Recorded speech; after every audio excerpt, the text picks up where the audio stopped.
Everyone. So the last के 2 lectures में हमने देखा, पहले लेक्चर में हमने देखा वर्क के बारे में बेसिक डेफिनेशंस और कुछ न्यूमेरिकल्स। सेकंड लेक्चर में हमने देखा कि वर्क जो है वो कितने तरह के होते हैं और उस पे कुछ बेसिक न्यूमेरिकल्स देखे हैं। तो अगर आपने इससे पहले के वीडियोस नहीं देखे हैं तो मैं आपसे रिक्वेस्ट करता हूँ कि वो वीडियो जाकर देखें ताकि आपको आगे के वीडियोस या फिर ये वीडियो समझने में दिक्कत ना हो। ठीक है, आज हम लोग आगे लेक्चर्स को बढ़ाते हैं।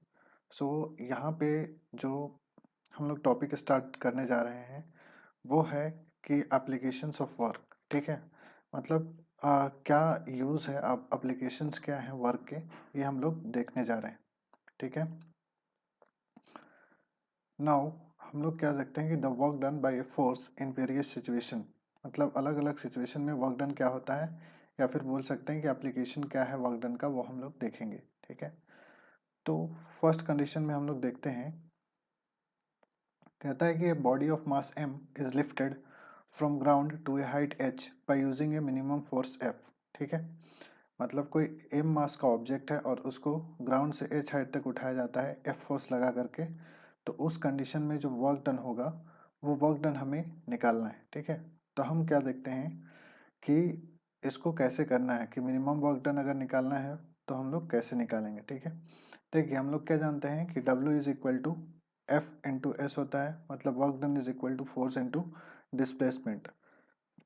अब अगर हम लोग यहाँ से फोर्स की वैल्यू देखें, क्योंकि मिनिमम फोर्स लगाना है तो इस पे जो फोर्स लग रहा होगा डाउनवर्ड डायरेक्शन में वो फोर्स mg लग रहा होगा, और हमको इसके ही इक्वल फोर्स लगाना है अगर हमको सिर्फ लिफ्ट करना है ऑब्जेक्ट को, तो mg के बराबर ही फोर्स लगाना होगा, वो भी इक्वल और अपोजिट डायरेक्शन में। तो mg के डायरेक्शन हम ऊपर की तरफ mg फोर्स लगाएंगे तो ये फोर्स कितना हो जाएगा mg, और हमको h हाइट तक उठाना है तो फोर्स जो है वो कितना हो, वर्क डन जो है वो कितना हो जाएगा mg into H, work done by the gravitational force. अगर ये वर्क डन किसके जरिए है, ये जो वर्क डन हम कर रहे हैं, ये जो वर्क डन है ये हम लगा रहे हैं, या फिर बोल सकते हैं कि यहाँ पे कोई एक इंसान है, वो अगर इस ऑब्जेक्ट को उठा रहा है तो वो फोर्स लगा रहा है। ठीक है, लेकिन अगर हम लोग वर्क डन देखें ग्रेविटी के द्वारा कितना किया जाएगा, तो ये वर्क डन हम लोग देख सकते हैं जैसे कि work done that will be equal to minus of mgh। अब यहाँ पे ये जो माइनस साइन है इसका क्या मतलब है, देखिए यहाँ पे जो फोर्स लग रहा होगा वो डाउनवर्ड डायरेक्शन में लगेगा, मतलब ग्रेविटी के द्वारा जो वर्क किया जाएगा वो नेगेटिव होगा। नेगेटिव कैसे होगा, क्योंकि फोर्स जो ग्रेविटी का लगेगा वो डाउनवर्ड डायरेक्शन में लगेगा, लेकिन ऑब्जेक्ट का डिस्प्लेसमेंट किधर हो रहा है, अपवर्ड डायरेक्शन में। ठीक है, तो इस कंडीशन में हमको पता है कि W इज इक्वल टू क्या होता है, एफ एस कॉस थीटा। अब यहाँ पे जो थीटा बन रहा है वो 180 होगा, तो W is equal to F S cos 180 put करेंगे तो यहाँ पे क्या आ जाएगा, ये W is equal to minus F S. अब यहाँ पे फोर्स कितना है, F इज इक्वल टू कितना है mg, और डिस्प्लेसमेंट कितना है h, तो वर्क डन बाय ग्रेविटी जो है वो कितना आएगा, माइनस का mgh। ये चीज़ आप ध्यान रखेंगे। आगे बढ़ते हैं, सेकेंड एप्लीकेशन हम लोग देखेंगे। A body of mass m and density d1 lies in a non-viscous liquid of density d2। ठीक है, यहाँ पे क्या बोला जा रहा है कि कोई एक m मास का ऑब्जेक्ट है और जिसका डेंसिटी d1 है, और वो लाई कहाँ पे करता है, एक नॉन विस्कस लिक्विड में जिसका डेंसिटी d है। मतलब ये अगर लिक्विड है तो इसका डेंसिटी जो है वो d2 है, और ये ऑब्जेक्ट का डेंसिटी है d1। ठीक है, और यहाँ से हमको क्या बताना है कि इसको अगर यहाँ h हाइट तक उठाते हैं तो जो वर्क डन होगा वो कितना होगा, ये हमें निकालना है। ठीक है, अब अगर हम लोग यहाँ पर देखें, ठीक है, जैसे कि सबसे पहले अगर हम लोग फोर्स देखें तो फोर्स जो है ऑब्जेक्ट पे कितना लगेगा, वो लगेगा mg minus up thrust. I hope you have heard about this word of thrust. What is of thrust? Whenever there is an object inside the liquid applies a force in upward direction. That force is known as of thrust. कोई भी अगर object को हम यहाँ पे किसी भी liquid में रखते हैं तो उस पर जो ऊपर की डायरेक्शन में फोर्स लगता है उसको हम लोग क्या बोलते हैं, अप थ्रस्ट। ठीक है, तो वो जो है जो रियल वेट होता है उस ऑब्जेक्ट को वो रिड्यूस कर देता है बोल सकते हैं। तो F is equal to M G. अब यहाँ पे अप थ्रस्ट का जो वैल्यू है वो कैसे देते हैं, ये आपका दिया जाता है, देखिए volume into density of liquid into G, V rho G. इसको ऐसे भी लिखते हैं कि जो अप थ्रस्ट होता है वो कैसे दिया जाता है, वी रो इनटू जी। ठीक है। अब यहाँ पे F इज इक्वल टू, अगर हम इसी को लिखना चाहें तो देखिए वॉल्यूम इज इक्वल टू क्या लिखा जाएगा, वॉल्यूम इज इक्वल टू लिखा जाएगा mass of the body upon density of the body. अब यहाँ से मास जो है, मास को हम लोग m लिखेंगे और डेंसिटी क्या लिखा जाएगा, d1, क्योंकि बॉडी का डेंसिटी कितना है, d1। अगर हम इस वैल्यू को, वॉल्यूम के वैल्यू को यहाँ पे पुट करें तो ये कितना आ जाएगा, m d1 d2 इंटू जी। ठीक है। अब यहाँ से अगर हम mg को कॉमन ले तो mg इज इक्वल टू क्या आ जाएगा, 1 minus d2 divided by d1। ठीक है। अब इसी को हम क्या लिख सकते हैं, F is equal to mg 1 minus 1 by d1 divided by d2। ठीक है। अब यहाँ पे ये हमारे पास फोर्स आ गया, F is equal to mg 1 upon d1 by d2, ये हमारे पास फोर्स आ गया। अगर हम वर्क डन निकालें तो work done is equal to हमारे पास क्या होता है, हमको पता है कि work done is equal to होता है फोर्स इनटू डिस्प्लेसमेंट। ठीक है। और फोर्स हमारे पास पता है, फोर्स की वैल्यू कितना है, that is mg 1 minus 1 divided by d1 upon d2। ठीक है। और d जो है, डिस्प्लेसमेंट जो है वो कितना है, डिस्प्लेसमेंट यानी कि हाइट बोल सकते हैं, हाइट इतना है। तो इसी को हम क्या लिख सकते हैं, W is equal to M G H 1 minus 1 by d1 by d2। देखिए ये जो टर्म है, अगर मान के चलिए कि d1 बाई d2 ये जो है वाटर है। ठीक है। अगर ये वाटर है और ये किसी मीडियम का डेंसिटी है, किसी मीडियम का डेंसिटी है, तो हम इसको क्या लिख सकते हैं, रिलेटिव डेंसिटी लिख सकते हैं। बिल्कुल लिख सकते हैं, क्योंकि रिलेटिव डेंसिटी क्या होता है, अगर आप रिलेटिव डेंसिटी देखें तो रिलेटिव डेंसिटी होता क्या है एक्चुअल में, इसको हम कैसे लिखते हैं, relative density is equal to होता है density of medium, density of medium divided by density of water, density of water, ये होता है आपका रिलेटिव डेंसिटी। तो अगर डेंसिटी ऑफ मीडियम ये है और डेंसिटी ऑफ वाटर है तो हम इसको ऐसे लिख सकते हैं mgh 1 अपॉन रिलेटिव डेंसिटी। इसका एक और नाम होता है, आप ये भी लिख सकते हैं, इसको स्पेसिफिक ग्रेविटी भी बोलते हैं, इसको हम स्पेसिफिक ग्रेविटी भी बोलते हैं। The minimum work done to lift the body with minimum velocity through the liquid, यही चीज यहाँ पे दिया हुआ है कि W is equal to M G 1 minus D two by d1, और इसी को हम क्या लिख सकते हैं, mgh 1 minus 1 by relative density. आगे बढ़ते हैं थर्ड एप्लीकेशन की तरफ। A bucket of water of total mass m is lifted up with a uniform velocity using a uniform rope of mass m and length l। ठीक है। देखिए क्या बोलता है कि जैसे मान के चलिए कि ये जो है एक वेल है, ठीक है, जिसका लेंथ जो है वो कितना है, एल है बोल सकते हैं। ठीक है। जो एल है, एल लेंथ है, और इसके नीचे में जो है वो क्या लगा हुआ है, बकेट, बकेट लगा दिया है। इसको जब ऊपर खींचा जाता है तो जो वर्क डन होगा वो हमें निकालना है कि वर्क डन कितना होगा। ठीक है। Work done by the lifting force in lifting the bucket full of water by means of the रोप।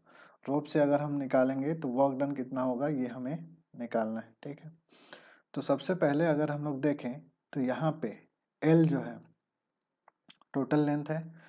तो सबसे पहले अगर हम देखें तो वर्क डन, अगर पहले कंडीशन में अगर हम बाल्टी को निकालना चाहें तो वर्क डन जो होगा वो कितना होगा, फोर्स इंटू डिस्प्लेसमेंट, फोर्स कितना लग रहा है mg एंड डिस्प्लेसमेंट कितना होगा l। तो ये हमारा आ जाएगा वर्क डन। ये किसके लिए है, ये जो है ये बकेट को निकालने के लिए वर्क डन किया जाएगा, ठीक है, बकेट के लिए, ठीक। अब दूसरा कंडीशन है कि रस्सी का भी कुछ वेट होगा, तो रस्सी का वेट को अगर हम निकालने के लिए, देखिए रस्सी का वेट को जब हम निकालेंगे तो उसका कहीं सेंटर ऑफ मास होगा, तो ये सेंटर ऑफ मास कहाँ पे होगा, जैसे कि अगर मान के चलिए L लेंथ है तो L/2 पे सेंटर ऑफ मास होगा, तो इसको भी ऊपर खींचने में हमको वर्क डन किया जाएगा। तो वर्क डन जो है वो रोप को निकालने के लिए जो वर्क डन होगा वो हम मान लेते हैं कि स्मॉल m है, इसको हम कैपिटल M मान रहे हैं, टोटल मास m है,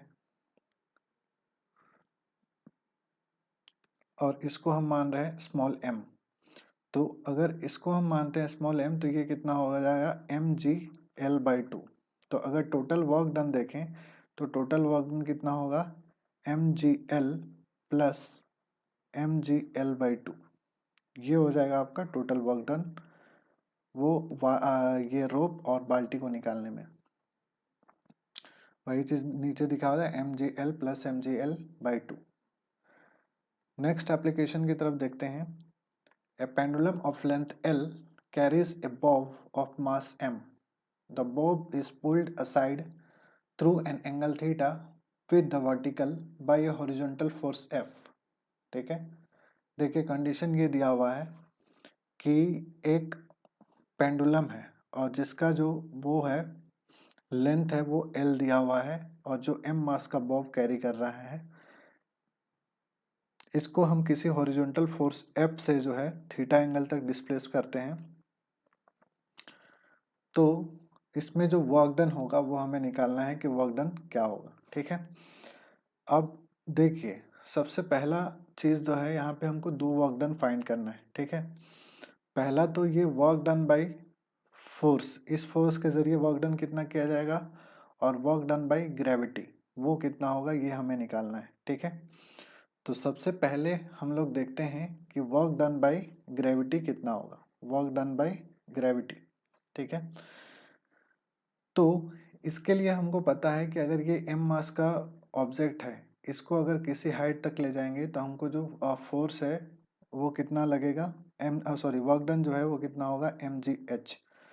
तो पहली चीज यहाँ पे हम देखते हैं कि ये जो हाइट है, क्योंकि ये हाइट होगा, भले इसको इधर से इधर ले गए हैं क्योंकि लेकिन जो ग्रेविटेशनल फोर्स है वो कंजर्वेटिव फोर्स है, और कंजर्वेटिव फोर्स में जो वर्क डन होता है वो पाथ पे डिपेंड नहीं करता है, वो शॉर्टेस्ट डिस्टेंस पे डिपेंड करता है, ठीक है। तो इस कंडीशन में अगर ये वाली हाइट को हम फाइंड करना चाहें तो ये वाली हाइट मेरे पास कितनी आएगी, देखिए ये एंगल थीटा है, ठीक है, ये एंगल हमारे पास थीटा है, तो ये वाला कितना हो जाएगा L साइन थीटा, और ये यहाँ से यहाँ तक अगर हम लोग यहाँ से यहाँ तक देखें तो ये कितना होगा हमारे पास, ये हो जाएगा L cos थीटा, ठीक है, L cos थीटा होगा। और ये जो टोटल यहाँ से यहाँ तक ये जो लेंथ है, ये टोटल लेंथ जो है ये रोप का लेंथ कितना हो जाएगा L, मतलब ये पूरा लेंथ जो है, ये पूरा लेंथ कितना है L, ठीक। अगर ये पूरा लेंथ L है तो यहाँ से यहाँ तक ये वाली लेंथ कितनी हो जाएगी, ये वाली लेंथ हम लोग कितना लिख सकते हैं, मतलब ये वाला यहाँ से यहाँ तक ये वाला लेंथ कितना हो जाएगा, this will become L minus L cos of theta, ये आ जाएगा। मतलब ये जो हाइट है ये यहाँ से यहाँ तक जाने में या फिर यहाँ से यहाँ तक जाने में ये जो हाइट है वो कितना है L माइनस L cos थीटा। तो work done is equal to क्या होगा, देखिए वर्क डन बाय ग्रेविटी जो है वो, देखिए फोर्स इस तरफ लग रहा है, डिस्प्लेसमेंट ऊपर की तरफ होगा तो यहाँ भी माइनस होगा, माइनस ऑफ mg, और हाइट जो है ये हाइट मेरे पास कितना है, हाइट इज इक्वल टू कितना है L minus L cos theta, ठीक है। तो वर्क डन बाय ग्रेविटी जो है वो कितना हो जाएगा mgl, ठीक है, और यहाँ से 1 माइनस कॉस थीटा, ये हो जाएगा आपका वर्क डन बाय ग्रेविटी, ठीक है। अब दूसरा कंडीशन जो देखेंगे हम लोग कि ये जो फोर्स है, इस फोर्स के जरिए जो वर्क डन होगा वो वर्क डन कितना होगा, ठीक है। तो इस फोर्स के जरिए जो वर्क डन होगा वो हमको पता है, we are going to find it the work done by the force. तो फोर्स के जरिए जो वर्क डन होगा वो हमको पता है कि फोर्स इंटू डिस्प्लेसमेंट होगा, फोर्स इंटू डिस्प्लेसमेंट। अब यहाँ पे जो फोर्स लग रहा है वो F है। अब ये जो फोर्स लग रहा है हॉरिजॉन्टल डायरेक्शन में है, तो हॉरिजॉन्टल डायरेक्शन में डिस्प्लेसमेंट अगर हम लोग देखेंगे तो पहले यहाँ पे ऑब्जेक्ट था या फिर यहाँ पे था, मान सकते हैं। डिस्प्लेसमेंट हमको देखना है, शॉर्टेस्ट पाथ देखेंगे। तो ये जो डिस्प्लेसमेंट है ये कितना है, L साइन थीटा। तो हम लोग डिस्प्लेसमेंट क्या लिखेंगे, L sine theta. Work done by the force that will become FL sine theta. Clear है? I hope you are understanding. If you have any doubt, you can comment on the comment section and I will definitely reply to your comments. तो ये पहली चीज जो है ये work done by gravity जो कि माइनस में आएगी। माइनस में क्यों आएगी मैंने बार बार एक्सप्लेन किया है, क्योंकि फोर्स डाउनवर्ड लग रहा है और जो डिस्प्लेसमेंट हो रहा है that is in opposite direction of the application of force, so the work done will be negative. Now the work done by the force will be positive because the force is applied on the horizontal direction and displacement takes place in horizontal direction as well. So the force will be FL sin theta with a positive sign, or it does not need to assign a positive sign to the work. It is evident or it can be understood. So here you can see work done by the gravitational force is minus mgl 1 minus cos theta, which we have found there, and work done by the horizontal force is W is equal to FL sin theta, which we have already discussed, or we could find there. Let's move to the next. Let's move to the next application. A uniform chain of mass m and length L is suspended vertically. The lower end of the chain is lifted up to the point of suspension. Work done by the gravitational force is, now what it says is, just see the situation. There is the situation where this is the situation given. So this is hanging, ये जो है वो ये पूरा जो मास है uniform chain of mass m, इसका मास कितना है m है दिया हुआ। इसका जो मास है वो कितना है m और लेंथ कितना दिया हुआ है l, ठीक है। Suspended vertically the lower end of the chain is lifted up to the point of suspension, ठीक है। अब यहाँ पे देखिए क्या होगा कि जो सेंटर ऑफ मास होगा या सेंटर ऑफ ग्रेविटी होगा वो कहाँ पे होगा, इस पॉइंट पे, ठीक है। सेंटर ऑफ मास जो होगा वो इस पॉइंट पे होगा। तो ये नीचे से डिस्टेंस इसका L/2 है, तो ऊपर से भी डिस्टेंस इसका कितना होगा L/2 ही, क्योंकि एग्जैक्टली मिड पॉइंट पे सेंटर ऑफ मास रहेगा L/2। अब सेकंड केस में क्या करते हैं कि इसको फोल्ड करके ऐसे रख देते हैं, ठीक है। मैं आपको बता रहा हूँ, इसको ऐसे रख देते हैं।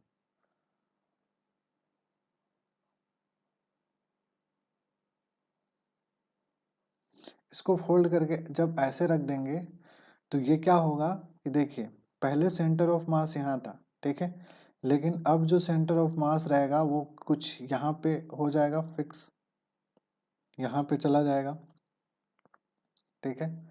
अब जब सेंटर ऑफ मास यहाँ पे शिफ्ट हो गया, तो अगर हम ये वाला हाइट निकालना चाहें तो हाइट हम कैसे निकाल सकते हैं, देखिए क्या होगा। पहले L/2 लेंथ पे था, लेकिन जैसे इसको हम आधा से मोड़ेंगे तो ये वाला लेंथ कितना बच जाएगा L/4, ठीक है। अब ये टोटल L/2 है, उसमें से अगर हम L/4 माइनस करेंगे तो मुझे H मिल जाएगा, ठीक है। तो H इज इक्वल टू हम क्या लिख सकते हैं, देखिए L/2 minus L/4 is equal to क्या हो जाएगा। अगर हम यहाँ पे H इज इक्वल टू देखें तो इसको हम लोग क्या लिख सकते हैं 2L/4 माइनस L/4, ये कितना आ जाएगा L/4। मतलब H का वैल्यू हमारे पास कितना आ गया, H का वैल्यू आ गया L/4, ठीक है। अब क्योंकि हमें वर्क डन बाय ग्रेविटी निकालनी है, तो work done by gravity is equal to क्या हो जाएगा, माइनस एम जी एच, जो कि यहाँ पे पहले से दिया हुआ है। देखिए माइनस क्यों होगा, क्योंकि ग्रेविटेशनल फोर्स जो है नीचे फोर्स लगाएगा लेकिन डिस्प्लेसमेंट ऊपर की तरफ होगा, इसलिए यहाँ पे माइनस साइन आएगा। ठीक है, अब यहाँ पे हाइट हमने फाइंड किया, जो हाइट हमने फाइंड किया वो हाइट कितना है, एम जी, और एच जो है वो एल बाई फोर के बराबर है, तो यहाँ पे माइनस साइन आएगा। तो ये वर्क डन होगा ग्रेविटी के जरिए। ठीक है, इस तरह से डायग्राम दिया हुआ आप समझ सकते हैं। सेम चीज की हुई है कि जब हाइट फाइंड करेंगे तो L by two minus L by four होगा, यानी कि एल बाई फोर हमारे पास हाइट आएगा, वर्क डन निकालेंगे तो माइनस का M G L upon four. ठीक है,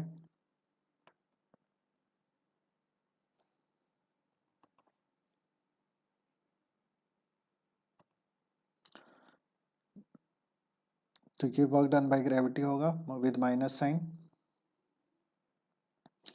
अब यहाँ पे हम लोग देखते हैं लास्ट जो लास्ट हमारे पास जो ये है वो हम लोग देखते हैं कि क्या है। Last application, the work done by the pulling force to bring the hanging part of chain on the table is. देखिए यहाँ पे क्या बोल रहा है कि uniform chain of mass m and length l rest on a table having 1/nth part of its length hanging down from the edge of table. The work done by the uh, pulling force to bring the hanging part of the chain on the table is। ठीक है, देखिए यहाँ पे कुछ इस तरह का situation है कि यहाँ पे ये जो है 1/nth पार्ट, मतलब ये जो हैंगिंग पार्ट है, ये हैंगिंग पार्ट कितना है 1/nth। ठीक है, अब अगर ये 1/nth पार्ट है तो टोटल मास क्योंकि m है, अगर हम इस वाले पार्ट हैंगिंग पार्ट का अगर मास निकालना चाहें तो हैंगिंग पार्ट का मास कितना हो जाएगा, ये सॉरी हैंगिंग पार्ट का वेट कितना हो जाएगा, एम जी अपॉन एन। ये एम जी अपॉन एन जो है वो क्या हो जाएगा, हैंगिंग पार्ट का मास हो जाएगा। ठीक है, ये आपके पास आएगा हैंगिंग पार्ट का मास एम जी अपॉन एन। ठीक है, अब यहाँ पे देखिए ये टोटल लेंथ जो है एल है। ठीक है, अगर टोटल लेंथ एल है तो ये हैंगिंग पार्ट का लेंथ कितना हो जाएगा, टोटल लेंथ इज एल। ठीक है, टोटल लेंथ बराबर एल है, तो हम लोग क्या लिख सकते हैं, the length of 1/n part. अगर 1/n पार्ट का लेंथ हम लोग देखेंगे तो l/n होगा। ठीक है, अब अगर l/n पार्ट हैंग कर रहा है, इसका मतलब क्या है कि ये जितना भी हैंग कर रहा है इसके सेंटर पे कहीं सेंटर ऑफ मास होगा, मतलब आधे डिस्टेंस पे होगा। तो ये मान के चलते हैं कि जो सेंटर ऑफ मास विल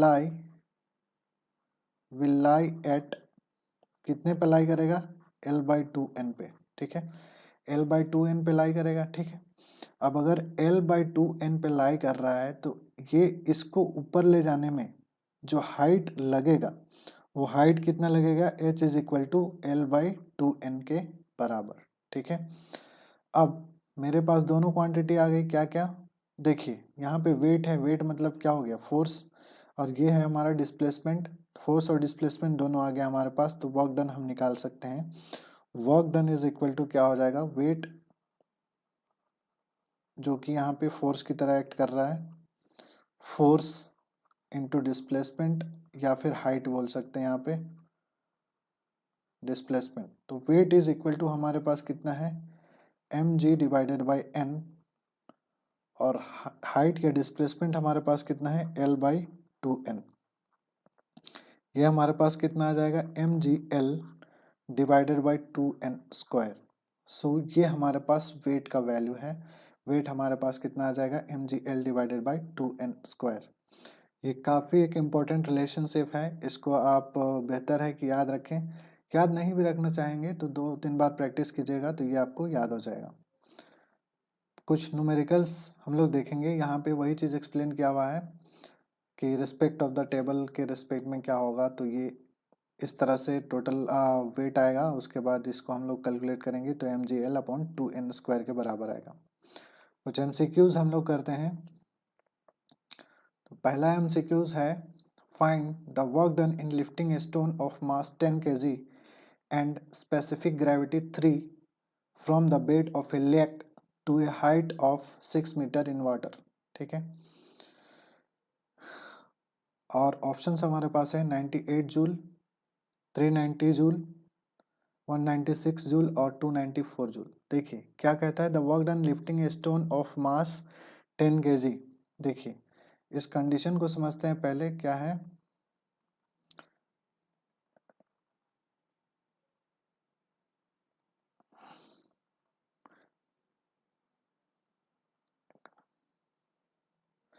ये कोई वाटर है, ठीक है, इसके अंदर जो है वो क्या दिया हुआ है, कोई find the work done in lifting a stone of मास, यहाँ पे कुछ स्टोन रखा हुआ है, ठीक, स्टोन रखा हुआ है और इसको जो है कितना मीटर, 6 मीटर हाइट तक हमको उठाना है। ठीक, यहाँ पे क्या है, वाटर, इसका मास जो है वो कितना है, 10 kg। ठीक है, तो देखिए इस तरह का हमने सिचुएशन एक पढ़ा था, अभी अभी हमने एक फॉर्मूला किया था जिसमें work done is equal to, हमने क्या दिया था, वर्क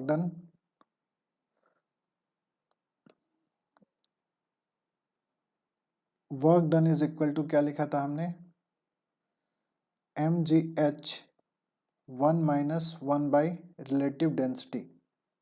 ठीक है, अब m जो है, मास कितना है हमारे पास 10, g कितना है, एक्सेलरेशन ड्यू टू ग्रेविटी हम लोग 9.8 लेते हैं, h जो है वो 6 मीटर और 1 - 1 डिवाइडेड बाय रिलेटिव डेंसिटी हमारे पास कितना है। देखिए यहाँ पे मैंने पहले ही बोला था कि जो स्पेसिफिक ग्रेविटी होती है उसी को हम दूसरा नाम भी देते हैं which is relative density.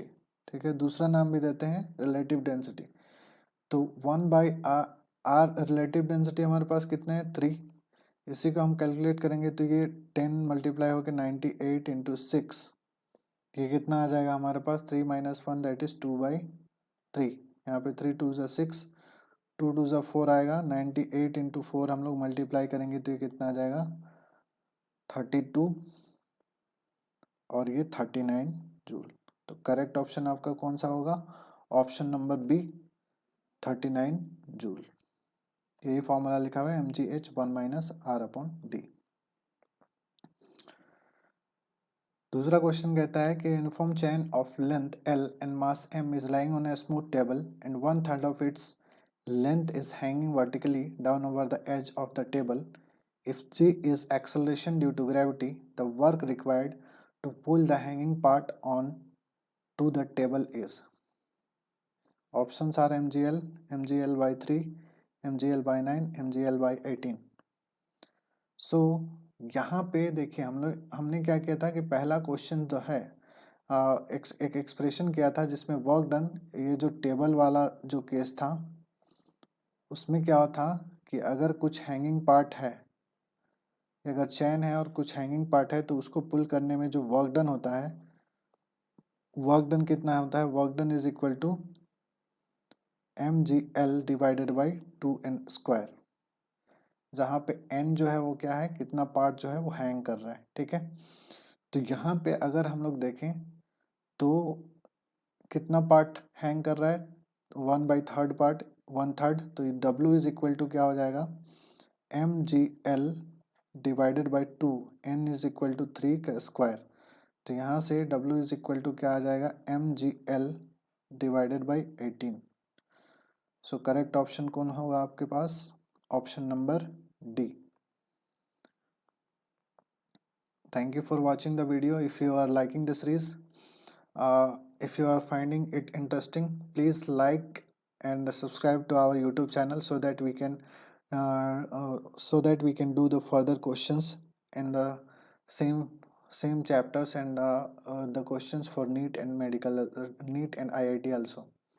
So thank you once again for watching the video.